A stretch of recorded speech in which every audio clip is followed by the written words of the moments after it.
کل action committee کے اجلاس بھی ہوئے، آپ لوگوں نے کہا کہ ہم احتجاج وغیرہ کی طرف بھی جا سکتے ہیں، تو اگر یہاں سے انصاف نہیں ملتا تو آگے کیا آپ لوگوں کا لائحہ عمل ہوگا؟ دیکھیں یہ بالکل کلیئر بات ہے کہ ہم جو وکلا ہیں انہوں نے ہمیشہ چاہے ایوب آمریت سے لے کر آج تک وہ کانسٹیٹیوشن کو پروٹیکٹ کرنے کے لیے اور رول آف لا کے لیے ایک اسٹرگل کے اندر ہے. ہم بالکل اپنی اسٹرگل کریں گے. ہم قانونی حوالے سے جو جنگ ہے اپنی جدوجہد وہ بھی کریں گے، کیسز بھی کنٹیسٹ کریں گے، اور اس کے بعد جو ہمارا جو باقی تحریک کی جہاں تک بات ہے وہ ایک تسلسل ہمارا چل رہا ہے. ہم کبھی بھی خاموش نہیں بیٹھے اور تحریک جو ہے وہ اگلے فیز میں داخل ہو. اچھا میم یہ بتائے گا جسٹس منصور کا فیصلے سے آپ کتنے مطمئن ہیں اور کیا سمجھتے ہو فل کورٹ بیٹھے گا اس معاملے پہ؟ دیکھیے میں سمجھتی ہوں کہ اب اس وقت جو ججز کو سمجھنا چاہیے کہ کون تاریخ کی درست سمت میں کھڑا ہے. اس وقت بالکل پاکستان کا جو نظام ہے وہ بالکل ایک فیصلہ کن مرحلے کی طرف ہے. پاکستان کے عوام ایک طرف کھڑے اور پاکستان کی مقتدرہ اور پاکستان کی پولیٹیکل ایلیٹ ایک طرف کھڑی ہے. اس میں جو جج اپنے انصاف کرے گا، آئین اور قانون کے تحت وہ فیصلے کرے گا، اس کی بہت رسپیکٹ ہوگی، تاریخ میں بھی ہوگی. اور میں سمجھتی ہوں کہ منصور علی شاہ صاحب تاریخ کی درست سمت میں کھڑے. میڈم یہ بتائیں کہ اگر وکلا اور ججز آئین کھیلتے رہی تو عام عوام پھر کہاں جائے گی؟ دیکھیں آئین کھیلنے کی بات نہیں، ظاہری بات ہے تشریح کا حق جو ہے عدالتوں کے پاس ہوتا ہے اور ایک رول ہے عدالتوں کا کہ انہوں نے ڈسپنسیشن آف جسٹس کرنی ہے.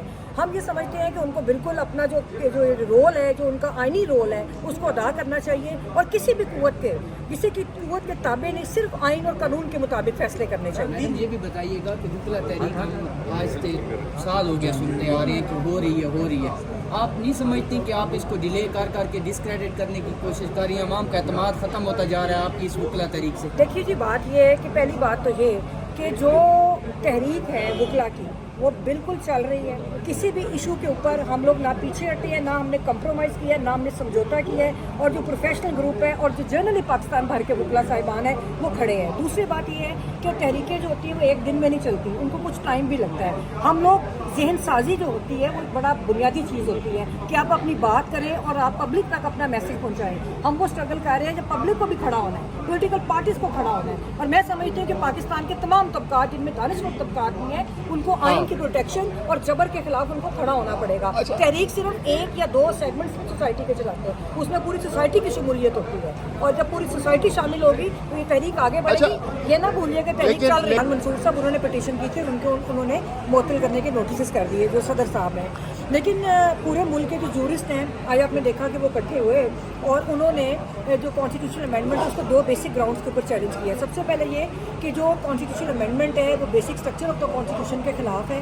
دوسرا یہ انڈیپینڈنس آف جوڈیشری کے اوپر اٹیک ہے. اور ہم یہ سمجھتے ہیں کہ دیکھیے جو ایک سپریم کورٹ آف پاکستان ہے وہ کانسٹیٹیوشن کے تحت ایک سپریم کورٹ ہے اور ایک اس کا چیف جسٹس ہے. لیکن اس آئینی ترمیم کے ذریعے انہوں نے ایک پیرالل سپریم کورٹ جو ہے اس کا بینچ بٹھا دی ہے جو کہ آئینی بینچ ہے جس کو ہم غیر آئینی بینچ کہتے ہیں. اور جو سپریم کورٹ کی ساری پاورز ہیں، جو بیسک پاورز ہیں جس میں ان کی انٹرپریٹیشن کی پاور اور فنڈامنٹل رائٹس کو پروٹیکٹ کرنے کی پاور ہے، وہ ساری پاور جو ہے اس بینچ کو دے دی ہیں. اور اس بینچ کو کانسٹیٹیوٹ کو جو کرے گی باڈی اس میں زیادہ میجورٹی ایگزیکٹو کی ہوگی. تو اس طرح سپریم کورٹ کی جو انڈیپینڈنس ہے اس کو عدلیہ کی بلکہ انڈیپینڈنس ہے اس کو کمپرومائز کیا گیا ہے. یہ ایک بیسک چیز تھی. دوسری بات یہ تھی کہ جب یہ امینڈمنٹ منظور جس طرح پارلیمان سے کرائی گئی، میں یہ سمجھتی ہوں کہ یہ جمہوریت کی بھی توہین ہے کہ جس طرح لوگوں کو اغوا کیا گیا پارلیمنٹیرینس کو. یہ پارلیمنٹ کو بے توقیر کر کے ایک اس طرح کا نظام لایا گیا جو اسٹیبلشمنٹ چاہتی ہے، کیونکہ جیسے کنٹرول ڈیموکریسی ہے وہ کنٹرول عدلیہ چاہتے ہیں. تو اس کے خلاف یہ پٹیشنز تھی. اور سب سے پہلا جو اعتراض تھا وہ یہ تھا جو ہمارے لائرز ہیں صاحب جنہوں نے ریپرزینٹ کیا ہے